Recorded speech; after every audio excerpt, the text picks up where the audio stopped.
আসসালামু আলাইকুম, কেমন আছো তোমরা সবাই? তো আমরা ভার্ব নিয়ে আলোচনা করছিলাম। এটা অনেক বড় একটা টপিক। আমরা এটাকে কয়েকটা ছোট ছোট ভাগে ভাগ করে নিয়েছি। তো এটা হচ্ছে ভার্বের পার্ট 3। আমরা এর আগে পার্ট 1 দেখেছি। পার্ট 2টা আমি আপলোড করব, কিন্তু যান্ত্রিক ত্রুটির কারণে এটা এখন আপলোড করা হয়নি। তো আসলে পার্ট 2টা না দেখলে পার্ট 3তে কিছু বিষয় আছে, সেগুলো বুঝতে একটু অসুবিধা হবে। তারপরও যখন আমি আপলোড করব ভিডিওটা, তখন তোমরা দেখে নিও।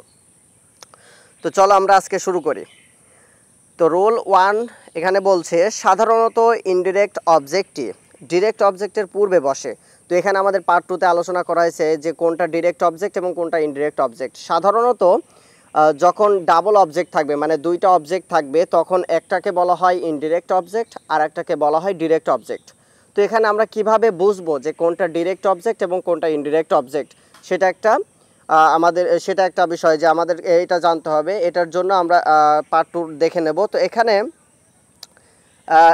দেওয়া আছে ইনডিরেক্ট অবজেক্টটি ডিরেক্ট অবজেক্টের পূর্বে বসে। তার মানে ইনডিরেক্ট অবজেক্ট আগে বসে আর ডিরেক্ট অবজেক্ট পরে বসে। এক্ষেত্রে এদের মাঝে কোনো প্রিপজিশন বসে না। তো খেয়াল রাখতে হবে, কিছু কিছু ক্ষেত্রে প্রিপজিশন ব্যবহার করা হয়, কিন্তু যখন ইনডিরেক্ট অবজেক্টটি ডাইরেক্ট অবজেক্টের পূর্বে বসবে, মানে আগে বসবে, তখন এদের মাঝে কোনো প্রিপজিশন বসবে না। তো এখানে গঠনটা দেওয়া আছে সাবজেক্ট ভার্ব প্লাস এই যে ও আই মানে ইনডিরেক্ট অবজেক্ট এবং ও ডি মানে ডিরেক্ট অবজেক্ট। তাহলে এখানে দেওয়া আছে ইনডিরেক্ট অবজেক্ট আগে আছে এবং ডিরেক্ট অবজেক্ট পরে আছে। তো এটা একটা ন্যাচারাল গঠন আর কি। তো কয়েকটা ব্যতিক্রম রয়েছে, সেগুলো আমরা দেখে নিই। 3টা সম্ভবত ব্যতিক্রম রয়েছে যেখানে প্রিপজিশন বসে। একটু আগে আমরা দেখে আসলাম যে প্রিপজিশন বসে না। এখানে আমরা দেখে আসলাম প্রিপজিশন বসে না, কিন্তু এখানে আবার প্রিপজিশন দেওয়া আছে। এই যে প্রিপজিশন দেওয়া আছে, উইথ আছে, এখানে উইথ আছে, এখানে উইথ আছে। তো আমরা এটা জেনে নেব। 3টা ব্যতিক্রম আছে, ব্যতিক্রমগুলো জানা দরকার। তো এখানে প্রথমটা দেওয়া আছে I presented her with a rose. I presented her with a rose. এখানে হার একটা অবজেক্ট এবং রোজ হচ্ছে আর একটা অবজেক্ট। এখানে দুইটা অবজেক্ট আছে, কিন্তু এদের মাঝখানে উইথ রয়েছে। যদিও হার হচ্ছে যেহেতু আমরা জানি যে পার্ট 2তে এটা দেওয়া আছে যে ব্যক্তিবাচক অবজেক্টটা হচ্ছে ইনডিরেক্ট অবজেক্ট এবং বস্তুবাচক অবজেক্ট হচ্ছে ডিরেক্ট অবজেক্ট, কিন্তু এখানে ইনডিরেক্ট অবজেক্টটা আগে আছে, ডিরেক্ট অবজেক্ট পরে আছে, কিন্তু তারপরে মাঝখানে প্রিপজিশন বসেছে। এটা হচ্ছে রুলসের বাইরে। তারপরেও আছে he provided me with a fan. তাহলে উইথ এ ফ্যান দেওয়া আছে। এখানে ফ্যান একটা অবজেক্ট, মি হচ্ছে একটা অবজেক্ট। এখানে দুইটা অবজেক্ট আছে, মি হচ্ছে ব্যক্তিবাচক, ফ্যান হচ্ছে বস্তুবাচক। তো এখানে একটাকে ডিরেক্ট অবজেক্ট বলা হয়, একটাকে ইনডিরেক্ট অবজেক্ট বলা হয়। তো এখানে দুইটা অবজেক্ট আছে। সাধারণত দুইটা অবজেক্ট এভাবে যদি থাকে, মানে যদি ইনডিরেক্ট অবজেক্ট আগে থাকে, ডিরেক্ট অবজেক্ট পরে থাকে, তাহলে মাঝখানে কোনো প্রিপজিশন বসার কথা না, কিন্তু এই 3টার ক্ষেত্রে একটু ব্যতিক্রম। তো তারপরে শেষ নম্বরটা হচ্ছে হি সাপ্লাইড আস উইথ ফুড। তো এখানেও ওই একই রকম ব্যাপার আছে। তো চলো আমরা দু একটা উদাহরণ দেখে নিই। তো কোশ্চেন নম্বর 1-এ দেওয়া আছে Rahat gave dash a book. Rahat gave. তো আমরা এখানে দেখতেই পারছি এ বুক হচ্ছে একটা অবজেক্ট দেওয়াই রয়েছে। তাহলে এখানে আমরা রুলসে দেখে আসছি আগেই যে একটা ওডি থাকবে, তার আগে ও আই থাকবে। তাহলে আমাদের এখানে ওডি দেওয়া আছে, মানে ডিরেক্ট অবজেক্ট দেওয়া আছে। তাহলে এই যে গ্যাপ আছে, এখানে আমাদের ইনডিরেক্ট অবজেক্ট বসবে। আর আমরা জানি ইনডিরেক্ট অবজেক্ট হচ্ছে ব্যক্তিবাচক। আর যেহেতু ব্যক্তিবাচক, তার পাশাপাশি দেখেছি এদের মাঝে কোনো প্রিপজিশন বসে না। তাহলে আমাদের এ নম্বরে প্রিপজিশন দেওয়া আছে অ্যাট দ্য ফ্রেন্ডস ব্যক্তিবাচক হলেও কিন্তু অ্যাট রয়েছে। আবার বি নম্বরে টু দেওয়া আছে, তো এটাও আমাদের হচ্ছে না। কিন্তু সি নম্বরে দেওয়া আছে হিজ ফ্রেন্ডস। সুতরাং আমাদের অ্যান্সার হবে সি নম্বর, হিজ ফ্রেন্ডস। তাহলে রাহাত গেভ হিজ ফ্রেন্ডস এ বুক। তো এখানে একটা যে আমাদের ব্যক্তিবাচক অবজেক্টটা হয়েছে, মানে ইনডিরেক্ট অবজেক্ট হয়েছে এবং পরে ডিরেক্ট অবজেক্ট রয়েছে এবং মাঝখানে কোনো প্রিপজিশন বসে নাই। তারপরে আমরা 1 নম্বর রুলসেরই আরেকটা এক্সাম্পল দেখি। Choose the correct sentence. I presented her a flower. এটা হচ্ছে যে ব্যতিক্রম থেকে একটা, এক্সেপশনালের মধ্যে যেগুলো আছে এর মধ্যে থেকে একটা। তাহলে I presented her a flower, যেহেতু আমরা দেখে আসলাম প্রেজেন্টেড থাকলে তার সাথে I presented her with a flower হবে, কারণ উইথ বসে। I presented her with a flower, এটা এক্সেপশন থেকে আমরা দেখে আসছি। তো রুল নম্বর 2, এখানে বলছে ডিরেক্ট অবজেক্ট আগে বসলে এবং ইনডিরেক্ট অবজেক্ট পরে বসলে, সাধারণত কিন্তু এটা উল্টো হয়, ডিরেক্ট অবজেক্ট পরে থাকে এবং ইনডিরেক্ট অবজেক্ট আগে থাকে, কিন্তু এখানে বলছে ডিরেক্ট অবজেক্ট আগে বসবে এবং ইনডিরেক্ট অবজেক্ট পরে বসলে এর পূর্বে টু বসে, সাধারণত টু বসে, কিন্তু জন্য বোঝালে ফর বসে। যেহেতু আমরা সবাই জানি ফর মানে জন্য, তাহলে এখানে আমাদের গঠন দাঁড়াবে subject plus verb plus OD plus to by for অথবা প্লাস ওআই, মানে ওআই মানে হচ্ছে ইনডিরেক্ট অবজেক্ট। তাহলে এখানে আমাদের আগে ডিরেক্ট অবজেক্ট আসছে, তারপরে হচ্ছে ইনডিরেক্ট অবজেক্ট আসছে। এটা আমাদের ওটা মানে আগের রুলটার ব্যতিক্রমে, মানে পুরোই উল্টো আর কি। আগে ছিল ইনডিরেক্ট অবজেক্ট, তারপরে ছিল ডিরেক্ট অবজেক্ট, আর এখানে হচ্ছে আগে ডিরেক্ট অবজেক্ট তারপর হচ্ছে ইনডিরেক্ট অবজেক্ট। আচ্ছা, তো এখানে গঠনটা আমরা দেখলাম যে টু আর ফর কোথায় বসে, এটাও জেনে রাখা দরকার যে টু সাধারণত টু বসে, কিন্তু ফর তখনই বসবে যখন কারোর জন্য বোঝাবে, তখন ফর বসবে। তাহলে আমরা কোশ্চেন 2টা দেখতে পারি। মিসেস লোবনা হ্যাজ রিটার্নড, আচ্ছা মানে ফিরিয়ে দিয়েছে, মিসেস লোবনা ফিরিয়ে দিয়েছে the wallet to its original owner. তাহলে আমরা এখানে দেখছি যে রিটার্নের পরে একবারে এটা অবজেক্ট বসবে টু ইটস অরিজিনাল ওনার। তাহলে এখানে আমরা জানি যে ওডি, প্রথমে ওডি বসবে মানে ডিরেক্ট অবজেক্ট, তার মানে বস্তুবাচক অবজেক্ট আমাদের এখানে দ্য ওয়ালেট। তাহলে ভার্বের পরেই আমাদের এখানে দ্য ওয়ালেট, রিটার্নের পরে দ্য ওয়ালেট আছে, তারপরে টু অথবা ফর, যেহেতু এখানে তাকে ফিরিয়ে দিচ্ছে, কারোর জন্য ফিরিয়ে দিচ্ছে না, তাহলে এখানে টু হবে। আর যেহেতু ইটস হচ্ছে আমরা জানি ওয়ালেট হচ্ছে মানে নিম্ন শ্রেণীর এই জন্য ইট ব্যবহার করা হয়। ইটস অরিজিনাল ওনার মানে তার আসল মালিকের কাছে, তো এখানে আমাদের এটা ব্যক্তিবাচক, এই জন্য ও আই মানে ইনডিরেক্ট অবজেক্ট। তাহলে অপশন আমাদের এটাই সঠিক, কিন্তু অপশন বি সি এ দুটো দেখতে পারি আমরা। The wallet to its originally owner, এখানে ভুল হচ্ছে, অরিজিনালি হয় না, এখানে নাউনের আগে অ্যাডভার্ব এইভাবে বসে না, পসেসিভের পরে নাউনের মাঝখানে অ্যাডজেক্টিভ বসে, অ্যাডভার্ব বসে না। টু আবার সি নম্বর দেওয়া আছে to its original owner the wallet, এটা আসলে আমাদের ওই যে গঠন আছে, এই গঠন অনুসারে আমাদের এটা গঠনের সাথে যায় না আর কি।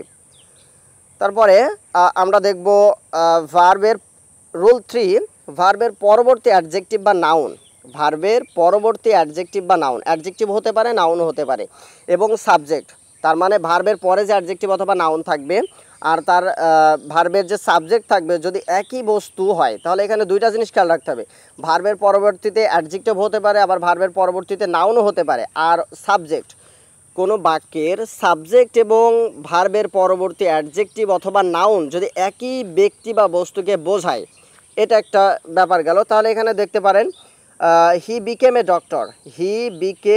ডক্টর, তাহলে এখানে এ ডক্টরটা কে, আসলে এই ডক্টরটা হচ্ছে হি, মানে হিউ যাকে বোঝাচ্ছে এই ডক্টরটাকে বোঝাচ্ছে, এখানে ডক্টর হচ্ছে নাউন। তারপরে দ্বিতীয় একটা পার্ট রয়েছে এই রুলসটারই, যে ভার্ব প্লাস অবজেক্ট পরবর্তী অ্যাডজেক্টিভ, মানে ভার্বের পরে তো অবজেক্ট থাকে, অবজেক্টের পরবর্তী যে অ্যাডজেক্টিভ বা নাউন থাকবে এবং অবজেক্ট যদি একই ব্যক্তি বা বস্তুকে বোঝায়। উপরের রুলসটা নিচের রুলসটা একই রুলস, পার্থক্য শুধু এটা যে ওখানে ছিল ভার্বের সাবজেক্ট আর এখানে হচ্ছে ভার্বের অবজেক্ট। তো এখানে পিপুল হচ্ছে সাবজেক্ট, কল হচ্ছে ভার্ব, এবার মি হচ্ছে অবজেক্ট, এরপরে হচ্ছে এ জিনিয়াস দেওয়া আছে। তাহলে এই যে মি এ জিনিয়াস, এখানে আমাকেই জিনিয়াস হিসেবে আখ্যায়িত করা হচ্ছে, তার মানে এখানে মি হচ্ছে অবজেক্ট এবং এরপরে এ জিনিয়াস হচ্ছে নাউন। এই যে এটা আছে জিনিয়াস হচ্ছে নাউন, এই নাউনটা হচ্ছে আমাকে মানে মিকেই বোঝাচ্ছে, সুতরাং এখানে একই তখন উক্ত অ্যাডজেক্টিভ বা নাউনকে কমপ্লিমেন্ট বলে। তাহলে এত কিছু যে রুলস 3 দেখে আসলাম, এটা হচ্ছে কমপ্লিমেন্টের একটা মানে সংজ্ঞা আর কি। কমপ্লিমেন্ট হতে হলে কোনটাকে কমপ্লিমেন্ট বলবো, প্রথমত সাবজেক্ট এবং ভার্বের পরবর্তী অ্যাডজেক্টিভ বা নাউন যদি একই বা ব্যক্তি বা বস্তুকে বোঝায়, আর দ্বিতীয়ত যে ভার্বের পরে অবজেক্ট পরবর্তী অ্যাডজেক্টিভ বা নাউন এবং ওই অবজেক্ট যদি একই ব্যক্তি বা বস্তুকে বোঝায়। তাহলে এখানে দেখেন পিপুল কল মি এ জিনিয়াস, এখানে দেখতেই পাচ্ছ যে পিপুল কল মি এ জিনিয়াস, তাহলে মি আর এ জিনিয়াস, মানুষ আমাকে জিনিয়াস বলে, তাহলে এই যে আমাকেই জিনিয়াস বলে তার মানে জিনিয়াসটা আমি, সুতরাং অবজেক্ট এবং যে অবজেক্টের পরে যে নাউন আছে সেটা হচ্ছে একই জনকে বোঝাচ্ছে, মানে আমারই কমপ্লিমেন্ট, অতিরিক্ত তথ্য দিচ্ছে, প্রশংসামূলক আর কি। হি বিকেম এ ডক্টর, এখানে আমরা দেখতে পাচ্ছি সাবজেক্ট হচ্ছে হি এবং এ ডক্টর হচ্ছে অবজেক্ট, তাহলে এখানে সাবজেক্ট এবং অবজেক্ট একই জনকে রেফার করছে। তো এখানে একটা জিনিস মাথায় রাখা দরকার, অবজেক্ট সর্বদাই নাউন অথবা প্রোনাউন হয়, অবজেক্ট সর্বদাই নাউন অথবা প্রোনাউন হয়। যেহেতু আমরা জানি অবজেক্ট সবসময় অবজেক্ট ওই যে অ্যাক্টিভ ভয়েস থেকে প্যাসিভ ভয়েস করার সময় অবজেক্ট সাবজেক্ট হয় এবং সাবজেক্ট অবজেক্ট রূপে বসে, এগুলো হয়। যদি ওটা নাউন বা প্রোনাউন না হতো তাহলে ওটা করা সম্ভব হতো না। কিন্তু কমপ্লিমেন্ট সর্বদাই নাউন অথবা অ্যাডজেক্টিভ হয়, অ্যাডজেক্টিভও হতে পারে, এখানে পার্থক্য শুধু একটা, নাউন দুইটাতেই হতে পারে, কমপ্লিমেন্ট নাউন হতে পারে আবার অবজেক্টও নাউন হতে পারে, কিন্তু অবজেক্ট প্রোনাউন হয় কিন্তু কমপ্লিমেন্ট হচ্ছে অ্যাডজেক্টিভ হয়, যেহেতু এখানে তার প্রশংসা করা হচ্ছে, অ্যাডজেক্টিভ মানেও গুণ বা দোষ বর্ণনা করা, এটাই আর কি। অবজেক্ট এবং সাবজেক্ট দুটি ভিন্ন ভিন্ন সত্তা, অবজেক্ট এবং সাবজেক্ট দুটি ভিন্ন ভিন্ন সত্তা, কিন্তু এখানে মাথায় রাখতে হবে অবজেক্ট এবং সাবজেক্ট দুটো ভিন্ন ভিন্ন সত্তা হলেও কমপ্লিমেন্টের ক্ষেত্রে অবজেক্ট এবং সাবজেক্ট দুটো একই জনকে বোঝায় অনেক সময়, আবার অবজেক্ট সাবজেক্ট একই জনকে বোঝাতে পারে যদি একটাই থাকে আর কি।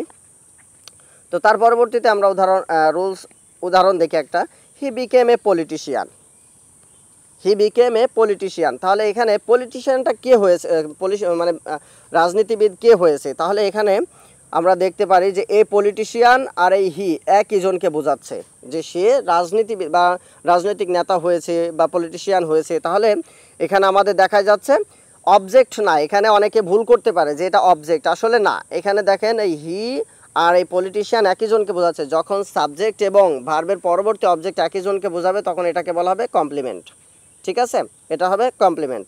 তার পরবর্তীতে আমরা দেখি হি হেল্পড মি, এখানে হি হেল্পড মি, সে আমাকে সাহায্য করেছে, এখানে সে আমাকে সাহায্য করেছে, তাহলে এখানে মিটা কি, এখানে একটু জিনিস খেয়াল করে দেখো যে হি হচ্ছে আলাদা পার্সনের, সে আমাকে সাহায্য করলো, আর মি হচ্ছে আলাদা পার্সনের, তার মানে কি হি আর মি দুজন কি একই জন, না, কখনো না, দুজন আলাদা আলাদা ব্যক্তিত্ব, এই জন্য এখানে মি হবে অবজেক্ট, মি এখানে অবজেক্ট হবে, কমপ্লিমেন্ট হবে না, কমপ্লিমেন্ট হতে হলে একই জনের দোষ গুণ প্রকাশ করতে হবে।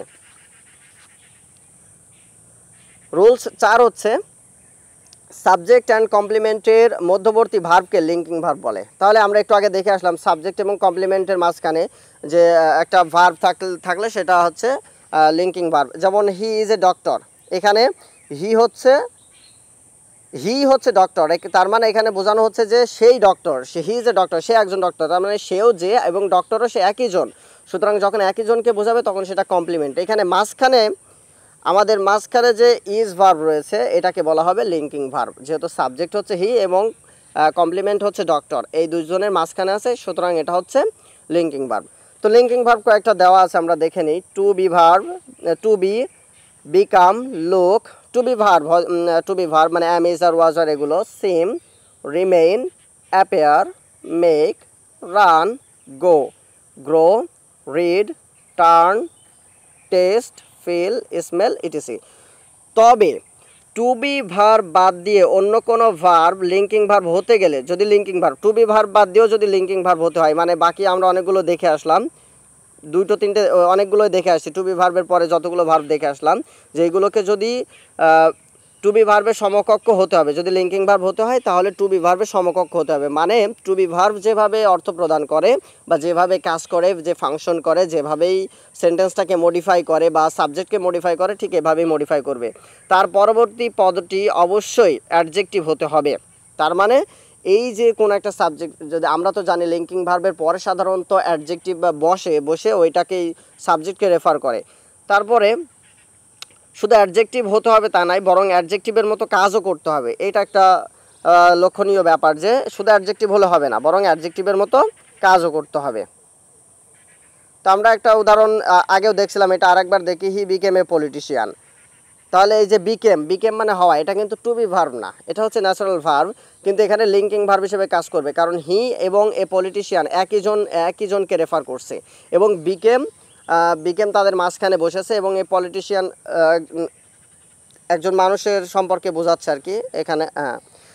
তারপর আমরা দেখতে পারি he was an electrician, he was an electrician. তাহলে এখানে এই যে কমপ্লিমেন্ট রয়েছে ইলেকট্রিশিয়ান এবং হি একই জন, এই জন্য এর মাঝখানে যে ভার্বটা বসেছে এটা হচ্ছে লিঙ্কিং ভার্ব, মানে সাবজেক্ট এবং যদি কমপ্লিমেন্ট ওই সাবজেক্টেরই কমপ্লিমেন্টের মাঝখানে কোনো ভার্ব বসে সেটাকে লিঙ্কিং ভার্ব বলা হবে। আরও একটা দেখতে পারি he went mad, he went mad. তো এখানে যদি শুধু আলাদাভাবে ওয়েন্ট দেওয়া থাকে তাহলে এটার ভাবার বিষয়, যদি ওয়েন্ট ম্যাড একসাথে দেওয়া থাকে সেটা আলাদা ব্যাপার, সেটার আলোচনা পরে আসছে। কিন্তু যদি দেওয়া থাকে হি ওয়েন্ট ম্যাড, সে পাগল হয়ে গেল, তাহলে হেয়ার ওয়েন্ট হচ্ছে কি এখানে এই যে ম্যাড আর হি এই দুইজনকে একই জনকে রেফার করছে, মানে যে ওই হি যে সেই কিন্তু পাগল, এখানে ম্যাড তাকে বোঝাচ্ছে। সুতরাং এটাও হবে এই মাঝখানে যে ওয়াজ ওয়েন্ট বসেছে এই ওয়েন্টও হচ্ছে লিঙ্কিং ভার্ব। সি, উত্তর হবে সি।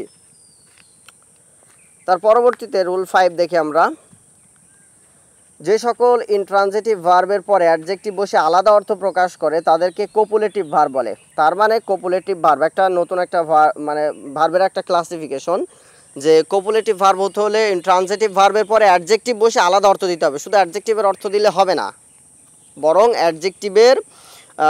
অ্যাডজেক্টিভটা বসে ভার্বের সাথে অ্যাডজেক্টিভটা বসে নতুন একটা আলাদা অর্থ দিবে। যেমন আমরা এগুলোকে আবার লিঙ্কিং ভার্বও বলা হয়, অবশ্যই এগুলো লিঙ্কিং ভার্ব। তবে এখানে দেখো যেমন দেওয়া আছে কাম অর্থ আশা, সরি এখানে একটু মানে মিস অর্ডার হয়ে গেছে। তো এখানে দেওয়া আছে কাম অর্থ আশা, কিন্তু কাম ট্রু অর্থ আছে সত্যি হওয়া।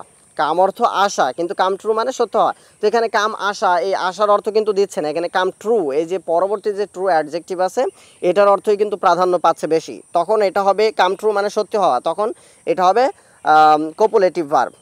তাহলে আমরা কোশ্চেন দেখতে পারি, what kind of verb is the word went in the sentence the dog went mad. এই উদাহরণটা আগেও আমরা দেখে আসলাম এরকমই প্রায়, কিন্তু এটা একটু পার্থক্য আছে।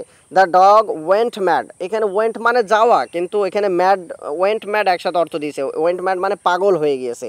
তাহলে এটা অবশ্যই কী হবে, একটু আগে আমরা দেখে আসলাম যখন ইনট্রানজিটিভ ভার্বের পরে অ্যাডজেক্টিভ বসে, ইনট্রানজিটিভ ভার্বের পরে অ্যাডজেক্টিভ বসে ওই অ্যাডজেক্টিভের অর্থটাই প্রাধান্য দিবে, অর্থাৎ অন্য একটা অর্থ প্রকাশ করবে, তখন সেটা হবে কোপুলেটিভ ভার্ব। তাহলে এটা আমাদের উত্তর হবে সি। রুলস 6 আসি এবার, যে ভার্ব কোনো অবস্থার পরিবর্তনের, এটা অনেকেই ভুল বুঝে থাকে যে আসলে কীরকম বোঝায়, এটা মনে রাখা দরকার। যে ভার্ব কোনো অবস্থার পরিবর্তনের সূচনা মানে শুরু, যে পরিবর্তন হওয়া শুরু করেছে, বিকাশ, ওই পরিবর্তনটা আরও সুন্দরভাবে বিকশিত হচ্ছে এবং ওই পরিবর্তনের তো একটা পরিণতি আছে, সেই পরিণতিটা ব্যক্ত করে, তাকে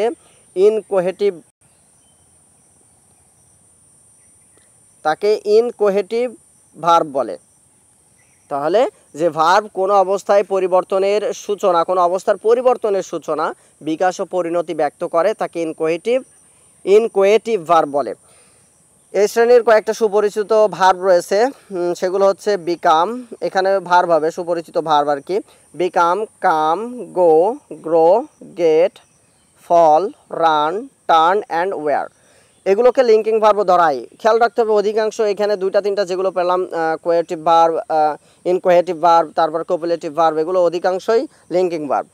তো এখানে দেখা যায় হি বিকেম রিচ, বিকেম আছে রিচ ওভারনাইট, সে রাতারাতি হচ্ছে বড়লোক বা ধনী হয়ে গেছে। তাহলে এখানে কোনো একটা অবস্থার পরিবর্তন বা পরিণতি বোঝাচ্ছে, এটাকে এই জন্য এটাকে বলা হবে ইনকোয়েটিভ ভার্ব।